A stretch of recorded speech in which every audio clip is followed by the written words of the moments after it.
Welcome back to The Explainer. Today, we're diving into a story that feels straight out of a psychological thriller, the life of Alexander Alekhine, the fourth world chess champion. And look, this isn't just a story about pushing pieces around a board. It's a fascinating look at the ultimate illusion of control. I mean, how does a tactical genius who commands literally every square on the board become so totally powerless against the backdrop of two world wars? Well, let's find out. Seriously, think about that paradox for a second. How does someone who dictates every single move on the board end up completely helpless against the political chaos of the 20th century? In today's Explainer, we're looking at a man who conquered every chess position imaginable, but ultimately couldn't outmaneuver the sweeping forces of global conflict. All right, Act 1, The Aristocratic Prodigy and the Revolution. So Alekhine is born in 1892 into a super wealthy Russian noble family in Moscow. His obsession with chess gets sparked early on, actually by watching a blindfold exhibition by the American master Harry Nelson Pillsbury. Now at first, he's set up for this life of luxury and intellectual pursuit. But just look at how fast that privileged world absolutely crumbles. Right in 1914, while he's at a tournament in Germany, World War I breaks out and he gets interned as an enemy alien. He makes it back to Russia, only for the 1917 Bolshevik Revolution to completely wipe out his family's wealth. And it actually gets darker. By 1919, he's thrown in an Odessa prison by the Soviet secret police on suspicion of espionage. He barely escapes execution. Yet, crazily enough, just a year later, in 1920, he bounces right back to win the first all-Russian chess Olympiad. I mean, talk about whiplash. From high society prodigy to prisoner of war to a target of the secret police, and then back to chess champion. Which brings us to Act 2, the exile and the ultimate challenge. Fleeing the post-revolution chaos, Alekhine heads to France, gets his citizenship, and basically dedicates his entire existence to one seemingly impossible goal: dethroning the reigning world champion, José Raúl Capablanca. Now, to understand how he even planned to beat a guy known as the human chess machine, we have to talk about Alekhine's gun. This wasn't just a formation, it was psychological warfare. Alekhine was all about deep calculation and dynamic chaotic sacrifices, stacking up his heavy pieces to launch these relentless attacks that just entirely overwhelmed his opponents. So we've got the ultimate clash of styles. On one side, you have Alekhine, bringing this chaotic, relentless aggression and wild sacrifices.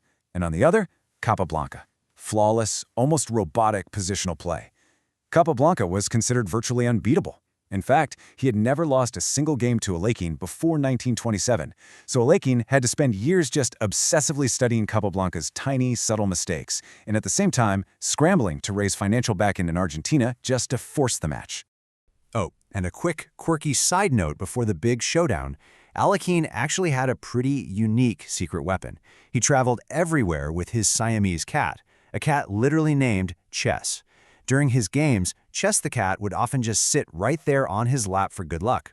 It's just one of those fantastic little historical details that adds so much warmth to this otherwise incredibly intense tactician. Anyway, back to the 1927 Buenos Aires matchup. The sheer, grueling scale of this thing was totally unprecedented. 34 games. That is a mind-boggling 34-game marathon. At the time, it was the longest world title match in history. The physical and mental endurance you need to play at a world-class level for that long, it's just staggering. And after 25 exhausting draws within that marathon, Alekhine actually shocked the world. He defeated the unbeatable Capablanca with 6 wins to 3. Through sheer, relentless, obsessive preparation, Alexander Alekhine broke the human chess machine and officially became the 4th world chess champion. Moving on to Act 3, peak dominance, the fall and the phoenix. Having finally reached the summit, Alekhine experiences this unrivaled dominance throughout the early 1930s, winning international tournaments by unheard-of margins. But then, in 1935, the chess world gets hit with a massive shock. Alekhine's personal struggles with heavy drinking finally catch up to him. This directly causes a huge upset where he loses his world crown to the Dutch Grandmaster Max Euwe. Honestly, it looked exactly like the classic tragic downfall of a brilliantly flawed genius. But Alekhine refused to let his legacy end there. He executes this perfect, almost cinematic comeback arc. Step 1, he quits drinking entirely. Step 2, he goes right back to the obsessive, intense preparation that won him the title in the first place. And step 3, in 1937, he dramatically reclaims his title from Yui, rising like a phoenix from the ashes of his own mistakes. And that takes us to Act 4, the dark endgame. So right as he reclaims his dominance, World War II breaks out in 1939, and Alekhine gets drafted into the French army as a medical officer. After France falls, he's plunged right back into a geopolitical nightmare. His American wife is held hostage in Nazi-occupied territory. Now, to protect her and try to secure exit permits, Alekhine makes the highly controversial decision to play in Nazi-sponsored tournaments.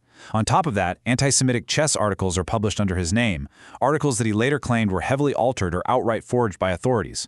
Regardless of the exact truth, what we're seeing here is a man navigating an impossible historical trap, making desperate choices for survival that would completely alter the rest of his life. Because, regardless of the coercion involved, the consequences of that wartime cooperation were severe. After the war, the world's grandmasters totally turned their backs on him. He was completely ostracized by the international chess community. And that forced the reigning world champion into exile, leaving him to live out his final days in extreme poverty over in Portugal.